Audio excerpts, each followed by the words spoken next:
Welcome back to We Have Fun, though. We are so excited about our very first guest today. We have Dr. Kari Stubbs, and she is actually a family member of mine, so I've known her for many years, but I'm so glad that you all get to meet her today because she is just a very wonderful human. Recently, we have bonded over our love for Taylor and Travis, of course. It's a very big day today. Very big day. I've spent a lot of time on social media. Thank you for spending your day with us Yes. instead of Taylor. The wedding I'm watch? sure you were invited. I mean, I was Travis's parking spot neighbor when I first moved downtown. Oh my gosh, the Super lore. Okay. Fabulous fun fact. Cancel everything we were going to talk about. No, that's not true. That's not true. We're still going to talk about it, but we'll get into that. That's a whole nother episode. Yes. Allie and I are really excited about talking to Kari today and just in general having her in our life because we are raising younger children while her kids are grown. And Kari got her PhD in education while she was raising her kids. Yes. And she learned a lot about the brain-based learning theory. So she decided to go ahead and practice that on her own children. Yes. And you're going to do a better job of explaining this, but I'm excited to use what you have learned and how you raise your children in raising ours. Oh, I love that. Thank you. Okay, That's Kari, what lovely. about your background didn't we touch on? What else is important to know? Oh my goodness. So I would say that I was a third grade teacher when I found out I was pregnant with my oldest, who of course became my baby lab rat. You know, your first is always your lab rat. I don't know that he loves the title, but I use it and he has heard it.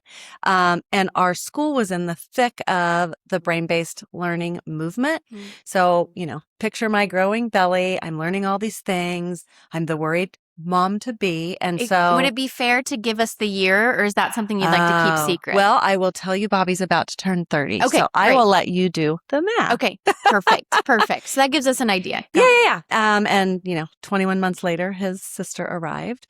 But I was able to apply the principles I was using in my work training as a teacher to how I was supporting the development of their brain.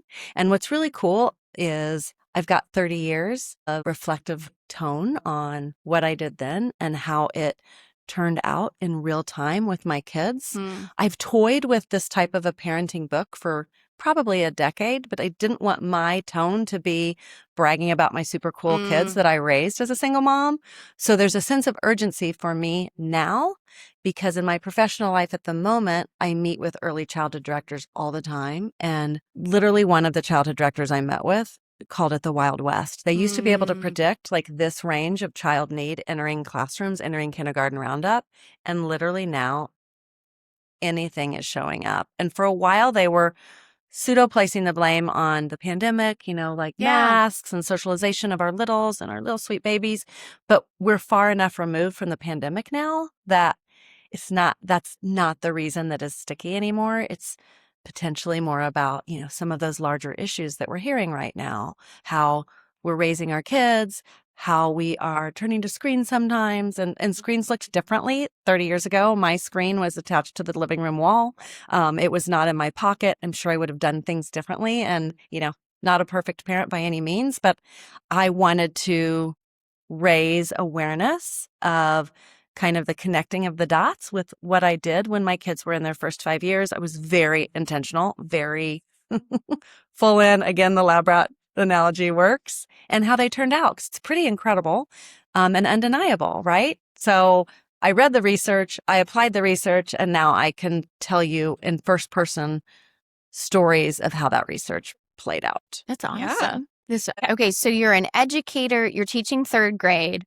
They decide, you know, as a school, professional development, we're going to start talking about this brain-based learning. What's the distinction? What's different from what you were doing? So that's a great question. There were a few pieces that stuck with me during that training that actually blew my mind. So one concrete example that really stayed with me related to foreign language of all things. But I learned through the training that the dendrites in your child's brain, if they're not exposed to foreign language within the first 3 years of their life, they actually shrivel and die, never to grow again. So I was immediately like, oh my gosh, I must expose my babies that are newborn to foreign languages, and trotted off to the store and bought foreign language cassette tapes because I'm, you know, as old as a dinosaur. Haha, not quite. But it wasn't, you know, how we access music today. So I would drive to the school rotating 6 different foreign languages in the car. So the kids were getting exposed to foreign language because I was borderline panicked, dramatic me, but like, oh my gosh, most school systems expose children to foreign language in middle school. I was teaching at a beautiful, scrumptious school. So my kids did get exposed to French starting in first grade, kindergarten, right? But that was a startling piece of insight that I was learning at the school training that then I applied. Gracie lives in France today. It's not the exact connection, right? She didn't certainly move to France because I was exposing her to these foreign language cassette tapes, but I wanted to make sure as her parent and the only person that could save the dendrites that I was applying what I was learning in that training. That's fantastic. So that's a concrete. Yeah. Random concrete. Another thing I was learning, they called it back then the Mozart effect. The research has been debunked. But what I was learning while I was pregnant with Bobby, so one of my first things was the importance of exposure to classical music. Yeah. So the way I applied that to teaching was when my kids were crazy, because third graders sometimes are, in the best way, I would put on classical and jazz in the classroom just to kind of like bring it down a notch, and it worked. So I had one opportunity to do a speaking thing. My side gig when I was teaching was working for Kansas Public Television, and I was asked to speak at a school across the state. And so instead of playing the fun, music of the 90s, I drove 5 hours listening to Mozart and classical music because I was trying to do right by Bobby, and the research was telling me that what the goal of that was not to turn him into a musician, but the research made a very direct tie between classical music and numeracy and math propensity and the rhythms and the patterns and all the other components that come with that. So started in the womb, continued emphasis on music throughout childhood. And bizarrely, he is in finance. Gracie majored in engineering. Interesting. There's a definite connection of the dots. Yeah. Correlation doesn't always mean causation or what have you, but it is interesting to know for sure. Yes, yeah. It's fascinating. I find it crazy. Do you remember being in school, elementary school, and logging the amount of hours you listened to classical music to get like Pizza Hut coupons? Yes. Yeah. Seriously? Yeah. Because like you said, it's been debunked. But back then, we're like, okay, there's some sort of connection. And you know what? Action. I got free Pizza Hut. So look at me go. Yeah. Yeah. I love that. Oh my God. Now I'm just like the memory of the red checkered tablecloths at Pizza Hut and the personal fans. Come on now. Is there anything better? It was the dream. I know. The dim lighting so you couldn't see how sticky or dirty it was. Yeah. Yeah. Good point. Okay. So you have felt this like pressure, this need to, get this communication out there. What are the things that you're working on now to kind of expand this knowledge that you gained through your adorable lab rats? Yeah. Thank you for asking. Yeah. So my ultimate goal is to publish a book, but I am taking that baby steps, pardon the pun. That was not intentional, but I'm kind of proud of it. So I'm publishing a newsletter each week. I'm about 6 weeks in on Substack, drkaristubbs.substack.com. Perfect. I started with my origin story. I went to kind of this Wild West, what I'm hearing from educators, so that we can work in tandem with them, since it's almost a baton pass. We raise the kids for 5 years. Our child's a baton. We toss it to school. We want them to be as prepared as we can. And then I'm taking a few newsletter issues per what will ultimately be a chapter. So the first chapter we just finished with a few newsletters on the first year because it's so important. And then I have parallel kind of videos and fun places to share on Instagram also at Dr. Kari Stubbs. So that's how I'm tackling it now. And then behind the scenes, I'm doing all the things that you would do to get ready for a publisher. So I've written my author bio and an outline of all the chapters, and I'm going to work on a sample chapter soon. I've been evaluating other parenting books in the space. So I think it's a nice methodical way to chip away at a big goal. Yeah. And honestly, kind of the way I taught my kids to tackle, the Eagle Scout or big projects when they were little. I'm just applying that to this big project in my life. I'm so glad you're bringing up kind of applying some of your ideas. So there's a couple of them that I was kind of looking at your newsletter and a few of them that I want to get into. So can we talk about if then? Yeah. Let's do if then. Yes. If then. If then. Okay. I was trying to connect the dots. I thought that was a relatable cognitive structure for what I did when the kids were little, why I did it, what the research was saying. And then not very many people that are having conversations about parenting can show a 30-year trajectory on the implication of those choices that they made, the intentional choices that they made. And, I am a proud mom. I feel like I raised unicorns. Every mom feels that way, right? Every parent feels that way. But those are the concrete stories that I have to be able to hook a reader or someone on Instagram with real life stories of what I did back then. And then the then is how that played out, whether it's now with my kids as adults or how that played out throughout their development.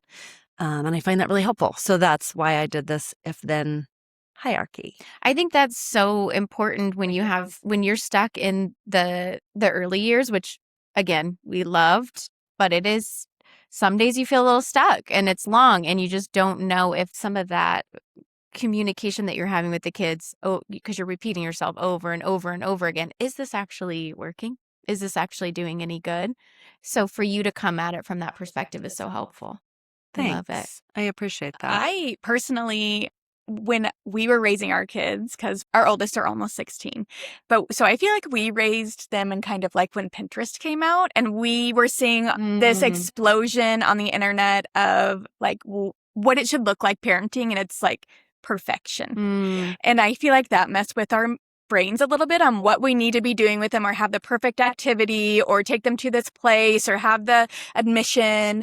But with what you're doing, it makes it easy to comprehend of like, no, you just go outside and talk to your child about the leaves on the tree, or, the colors on this wall, or or just talk to your baby. And that actually makes a difference. And it makes me feel like, oh, this isn't that hard to actually be teaching my child. Like, I don't have to be a rocket scientist or have the perfect home or go the fanciest places. Like, literally anywhere we can be. Yeah, intentional with parenting. Yes. 100%. Yeah, thanks for saying that. Yeah. Can we talk about the hand hug?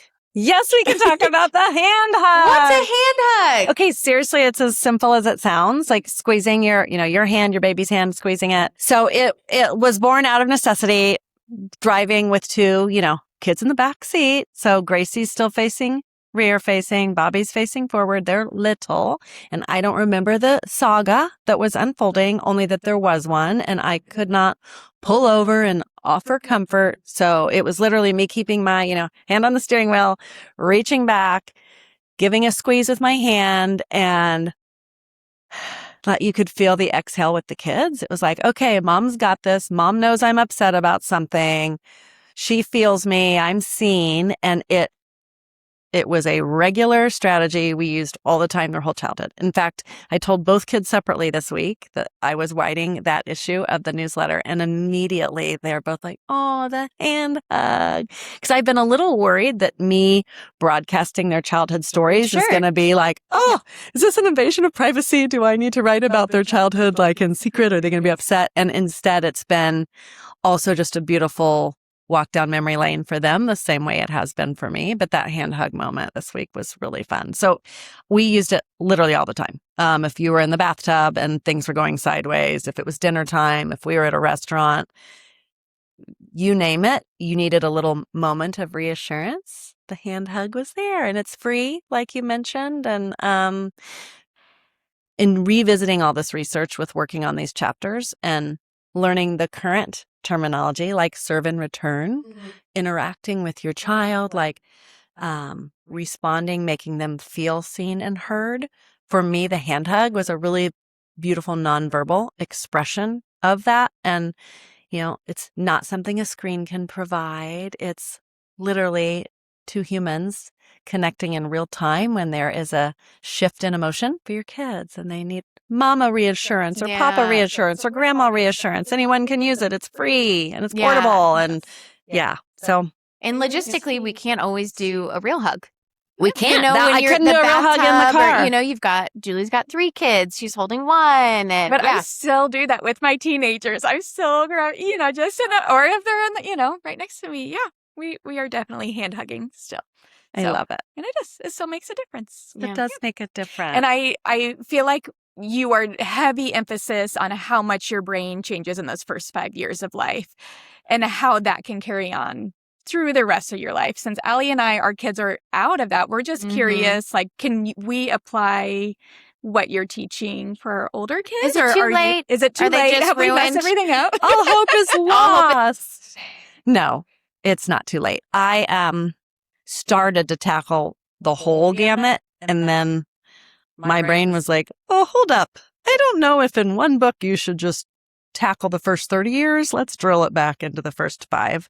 But I do think you'll find that there are ideas and strategies that you can apply to your teens, including the hand hug. Yes. Which teens, that's a whole, we could spend a few days on that, and good luck on the teenage journey. I just feel like it's a negotiation. Like, if you're not going to give me a real hug, can I get a hand hug? Yes. So Can I get true. Right? Please? Mm-hmm. That's Yes. all I Oh my need right gosh. now. It's more for me now. And mom needs a hand hug more than you need a Yep. hand hug. Yeah. So Yep. yeah, show me some love and compassion, please, right now. Lately, so my oldest, he does not like physical touch at all, eye contact. He does not show love in the same way that Allie and I do. Like, he does not say I love you or use words like that. But lately, when he walks up and offers like a high five or a tap, that is my hand, like literally to your phone. I'm like, okay, stay calm. Don't let him know how much this means to me. But yeah, that's like, he's offering the hand hug, and it's like, yes. Serve and return right there. Serve and return Opposite right way. there. Special. Yes. So special. Yeah, I love that. Okay, so I want to ask a couple, like some tangibles. So starting off with our little ones, that piece about learning foreign language, I didn't know that. I didn't understand that about the brain. So besides, getting them hooked right away on, learning a foreign language or multiple, getting exposure to it, some of this comforting kind of physical hand hug, are there other things that you, kind of tidbits that you would recommend that are kind of easy, tangible things that we can do? Yeah, absolutely. And I would frame them, if you don't mind. And I'm not leading with this in the book, but I think it's interesting to note we are living in a land of AI. So in the back of my mind, which is applicable to your teens, I was also trying to think through tangible strategies that would develop the sides of your young humans that would be irresistible and important, regardless of how AI plays out in their future career opportunities. So when I'm thinking about tangible things you can do, I'm trying to think of tangible things that will support the development of skills. So I'm just adding that before I speak any further. So one example, which is totally applicable to you, is we had just the scrappy craft drawer, but it was the whole bottom of our very small, undersized pantry, where, the markers that made it home at the end of the year lived, the zigzaggy, back when scrapbooking was cool, maybe it still is cool, scissors, glue, finger paints, you name it.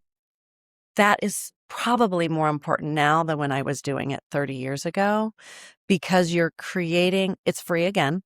I was a single mom on a teacher's salary, so that's why I keep coming back to the free concept. I think that's really important, and making my if-then approach accessible to everybody is important to me. In case you're not picking up on that, I'm spelling it out.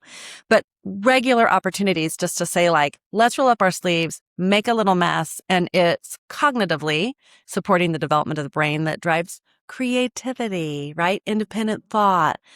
It's a beautiful way to sit next to your child, regardless of age, and do some serve and return, right? And for your teenagers, if you want to take it out of the first 5, that's important when they're making the, poster for whatever topic in history that's due tomorrow. Like, having all those supplies there, so you're not doing the which Target or CVS is open till midnight game that we've all played. So those are some tangible things. Another tangible, like when I was really lucky when we were in the house that we were in when the kids were, maybe Gracie was 2 when we moved in there. Bobby was approaching 4. We had an empty lot next to us. So hitting the dollar store for the super inexpensive butterfly nets and turning them loose in the field. There's so much exploration, comfort with nature, curiosity, like so many skills that aren't being developed if you're on a screen all the time, or if you're not getting out of your house, right? Spending time outdoors, running loose like a crazy kid, like we did when I was a kid. And I'm not going to say how long ago that was, right? But yeah, those are some other little fun, tangible snippets. I think it's just being intentional. Yeah. Yeah. I love And it. revisiting that research, I didn't know this at the time. So this is a new learning for me. But when a baby's born, 25% of their brain is already developed. By their first birthday, it's 75%. Wow. It's the whole rest of their lifespan that the last, to the finish line, those final 25%, which is mind blowing.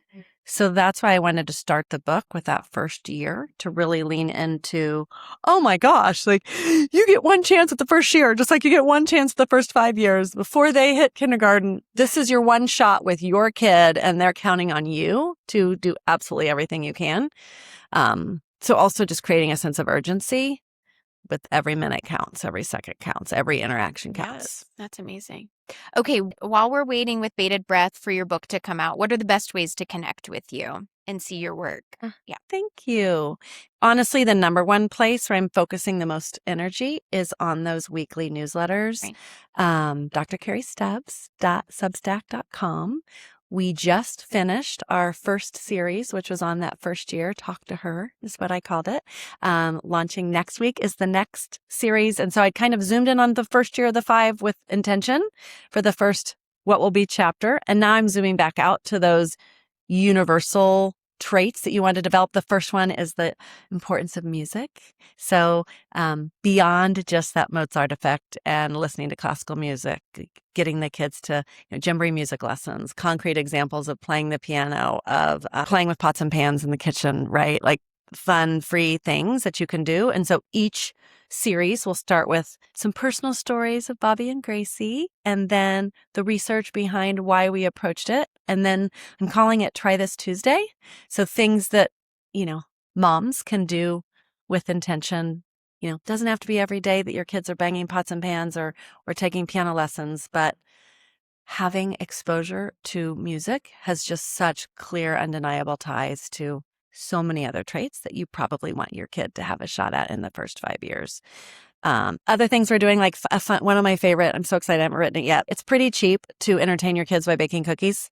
So one of the chapters is going to be called Baking Cookies for Aline and Arthur. They were our senior neighbors. So it was like a beautiful way just to model compassion. And, they would just be so excited when little bitty Bobby and Gracie would walk over with their paper plate of the cookies. But it was fun for the kids. We'd count, we'd talk, we'd make a mess, we'd stir. It was like science in the kitchen and pretty inexpensive again. So yeah, each series will be approximately a series of 3 newsletters, and then, make a bigger play coming back to school. But that's the best place to come visit me. But also come visit me at Instagram, Dr. Kari Stubbs. I'm doing a couple of fun little videos every week to draw people in. And if you know new moms, if you know grandmas whose children have new babies, like really anyone in the space that's paying attention to this. In my professional work, I am focused on interacting with school districts, right? So that pre-K through 12. So I'm really nestling this in how we can do our part as parents so that when school systems receive our children, in preschool and kindergarten, our kids are set up for success. The school system is set up for success. And we ultimately are supporting the development of kids that are happy and healthy and emotionally well and able to self-regulate and feel really good about themselves. And so that's really my ultimate goal.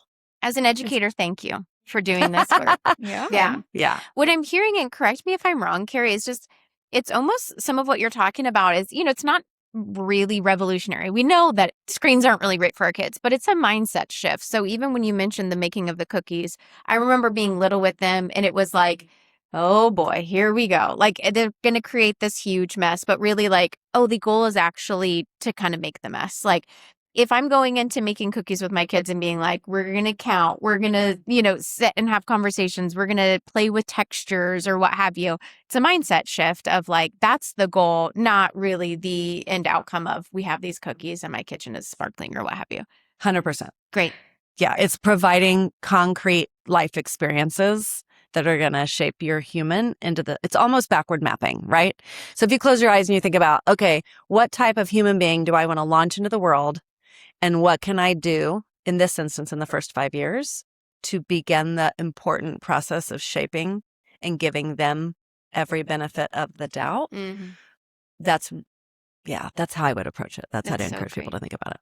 I kind of want to touch on your professional work. So, interestingly, you are in the ed tech world, correct? Which is kind of a little bit, I mean, they can work together. What you're saying can work together. You're not saying throw away all the screens, throw away all the technology. Like, there is a way to do both things and raise great children. So, can you speak a little bit on that, on how you're balancing that? Thanks for asking.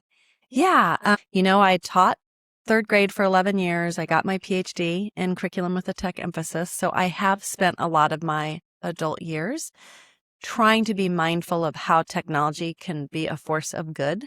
There are so many good benefits, whether it is hooking the kid that can't get hooked or behind the scenes giving your child's teacher analytics to foster a closer goal of personalized learning and meeting each kid where they are, which is really impossible to do back in the days of paper, pencil with immediate feedback. And then right now, I am working with a company that supports children that have amplified need and how we can offer them early intervention. So whether it's a diagnosed need like autism, and where does that overlap with kids that have shown up to school systems with need? They don't have a diagnosis. They just didn't get the benefit of this supercharged first 5 years before they got there. So the school system is left to kind of solve the riddle of, oh, okay, let me do some intervention with this child and figure out if they truly have some unique needs, some exceptional needs, or if really they just needed a course correction and then they're going to turbo forward in a more gen ed environment. So it's that kind of nuanced space that brought me back to parenting and reflecting on it. But as far as that relationship with technology with my children, honestly, they have better, healthy digital habits than I do right now. It's mind blowing. And I can't help but think that was shaped in those first 5 years. I did things like quiet time for my own sanity because I didn't have screens. So as Bobby was growing out of nap time, Gracie was still in it. I created something called quiet time. So Bobby was just expected to hang on his own for that hour in his room. Yes, sometimes Gracie broke in. They'd end up playing together. But I got an hour to do whatever parenting stuff I was cramming into that hour. And they learned to just sit with themselves. Back then, it was no screens. It was like books or Legos or Connect toys or whatever you got in your room. Knock yourself out. But this is your quiet time. And flash forward to them as adults. Like they are both very comfortable. I don't think either of them hardly ever watch TV. They read over 30 books a year. It's way more than I read. Bobby sometimes jokes that he'd rather have a flip phone because he goes through phases of like, I'm turning off all the social media right now. I need a break. And he's honestly, I could write a book about your adult child being worried that you are not as healthy with digital habits and it's going to wreck your aging brain. And oh no, dementia's around the corner. So it's been really cool actually to see that play out with them. And maybe it's correlation and not causation, but there has to be something there that they learn to sit with themselves. They learn reading was such a front and center with our home, that's how they are now. Yeah. If only you had to control a test subject, a third kid, that you were like, these two. Because I'll tell you what. You, buddy, my are first gonna two. know. I'm just kidding. I'm just kidding. Just sorry. Zeke, he brings like all the life. He brings the party everywhere he goes. I do think what you're touching on there is a lot of, again, the word bored. My two oldest kids do not use that word. And then Zeke said that he was bored the other day. And I was like offended. And I'm like, what? It was almost like he was saying a cuss word because it's not bored. You need that time. That's when your brain like goes to it rests. But then it's like, oh, should I create something? You're thinking about something that you wouldn't be thinking about if you were busy doing something all the time. Like it lets your brain expand and like, I don't know, I think create. Yes. And just exhale. I do think right now we're very quick to like, someone's upset. Let me fix it for you. You're bored. Let me entertain you. Right. I think that's my problem. Yes. I need to help you fix that. Yeah. That's what it feels like is if a kid says we're bored, it's like, oh, what should I be doing as a parent to create something for you? And now most kids, there is not a chance that they're ever bored because guess what? We're going to pick this up and start scrolling. And I really think that's why we're seeing, I don't know, just again, this is probably another episode, but yes, I do feel strongly about like just having those in our hands all the time, and this social media or game aspect of them. Like they can have a phone and have a healthy relationship with them, just like you're saying with your kids. Yeah. And I feel like we're doing a pretty good job with that, but we're giving them a phone so they can reach out to their friends and they can talk to, but no, you're not going to be on social media. There's no reason for that. Go out there, create something in real life. Yes, I do see the nuance that we're literally posting this, but we're creating something. And I think that's really cool. And we're connecting with people. And I think that's the value. And Quentin using technology to create all of his 3D magic, right? Yes. Like what a incredible way. There's maker spaces at schools all over the country. And that's such a healthy use of technology, right? Like that's different than the screen time argument or the bell-to-bell ban. Like there's a lot going on in my professional world right now with a reckoning, right? Yep. Did we swing too far with technology? Did we not swing far enough? Did we lose sight of the purpose? I think it's tricky. I'm going to make another dad joke, but you can't throw the baby out with the bathwater. Yes. But it's interesting times. Mm-hmm. For sure. We're trying to figure, and we probably went all in on technology because it's just a cool thing. And it is. There is a lot of cool stuff you can do with it. But then we lost the human connection. Yeah. And I think we just have to figure out how to have both. But we're getting there. Yeah, we are.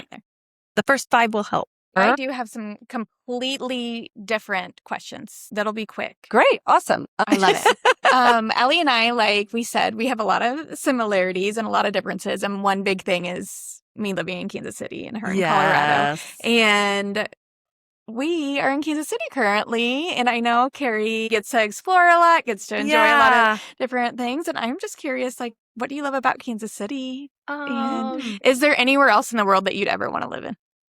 Since you get to like travel, I am a wanderlust little bird, right? I didn't leave the country till I was 38, which sounds crazy now, but I was, all in with raising kids on a teacher's salary. But yeah, Kansas City is having just such a magic moment in history right now. It's really beautiful. I grew up in Kansas City.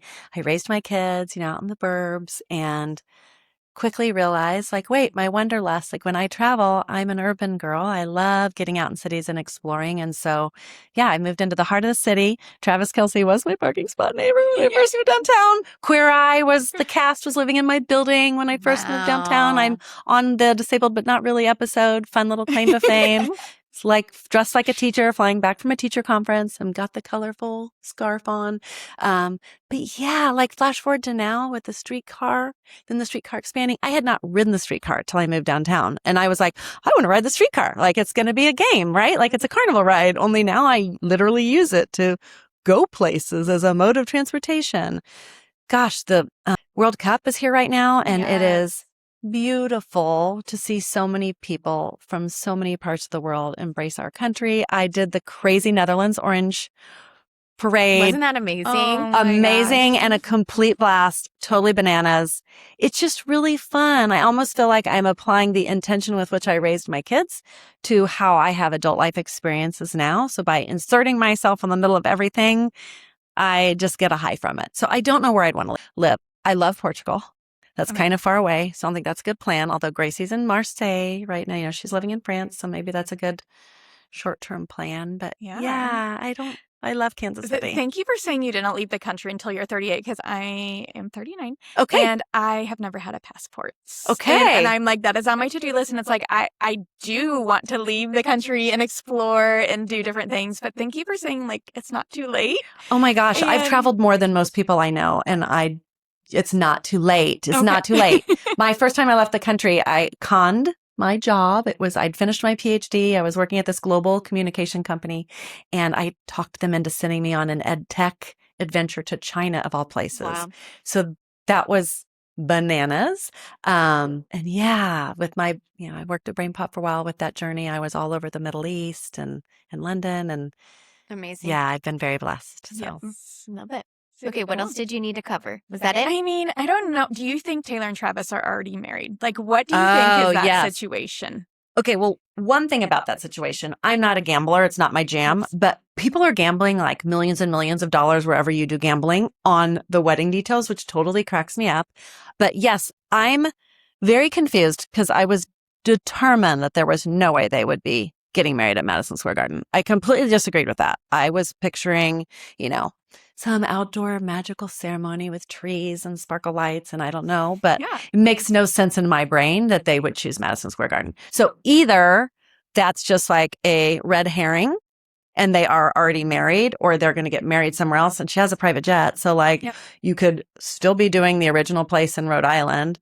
It's probably a short flight from Rhode Island to New York. But also, how beautiful that they made all those donations. Okay. And I didn't sit down and edit all, but I saw someone said it was 13 donations times 2, 26. Times 2, 26. Like, again, then, yes. And one was to Dolly Parton's literacy I to give books to kids, which you know is like, just catch my breath. That's the coolest thing they could have done to memorialize this moment. Yeah. I agree. The start of their life together. It's always so fun coming to Kansas City because every single person is an expert. Yes. Taylor and Travis. There's no such thing as non-opinion here. Like you were just like, right, okay, here are all my Here's the theories. deal. Let me list them out. I didn't It's just miss a Kansas beat. City. It is a very special time for Kansas City. This is how I roped Allie into this episode. I was like, it's going to be about education. You are an educator. You're going to love this. But also- secretly, But also, this is wedding weekend. This is a It big is- deal. it is Also, a big I'm deal. dying to know what the dress, if there will be costume changes, oh, there has to be. all the things. Oh my God. Can you It's a even moment. imagine? No. Oh my God. I can't- It's like the pictures of wedding dresses I have in my head. It's like, but she's obviously it's custom made and custom everything. And it's like, I literally can't even imagine what it would look like. And Part of me wants it just just want to be one little like picture. wildly simple, like the opposite of a Yes. costume vibe. oh my God. Could be just- Carolyn just like a Bessette, silk. Yes, a silk JFK, stunning. Yeah. Mm-hmm. Yes, Oh, Jacqueline oh my Kennedy Onassis, the most We're about to beautiful find out, human you guys. ever. And if they don't, like, truly, they have given us so much. They have, like, she literally fixed my brain when I went to her concert. Like, I can, that, I am not You've been rewired. You guys, she rewired my brain because Julie's brain development. Yep. this is, Live at the concert. Yes. I was there. growing up, I was told not to dream. Like, and that changed my brain even as an adult. And then I went to her concert in Kansas City and I was like, well, this isn't real. This is not real life. Like, and you just needed someone had someone believing in her, basically. And that, like, it really did. It changed my brain. And after that, I was like a different person. I just was like more expressive, felt more like, I don't know. I could go on, but it really did change my brain. She did. She fixed me. So thanks, Taylor. So I don't need anything else from her ever in life. If she doesn't want to share wedding pictures, I just want her to be happy. I do peace. Want that driveway with the kids on the block looking like you thing. Like, love. Yes, that is my favorite. Bring on the babies. Oh, absolutely. I That's actually enough. said in the car Yes. on the way here, I hope they try to get pregnant tomorrow. Yes. And maybe they'll read the first 5. Oh my gosh! Full circle. Taylor Yay. and Oh Travis, my God. we have a We book for have you a book your for you to baby read. shower. It's not complete yet, but I think you're going to love it. We have time. I think We've you'd got at even give least them 9 like a months. signed copy, right? Oh, for sure. Yeah. And I would say I was the girl in the elevator Oh my god! that saw you all the time. Mm-hmm. Yes. Yeah. So my maybe there's a gosh. moment I in mean, my future. I'm going to manifest it right now, just like Gracie did It's Stanford. Okay, out there. perfect. It's out there. Perfect. It's done. Okay. Thank you so much for chatting with us today. Yeah. Such a stimulating conversation. I feel like I learned a ton. And we love to chat in the future, and definitely we'll keep an eye out for your newsletter and then, of course, your book coming soon. Awesome. Okay. Thanks, Kari. Okay. All right, babes. All right, babes. Bye. Bye.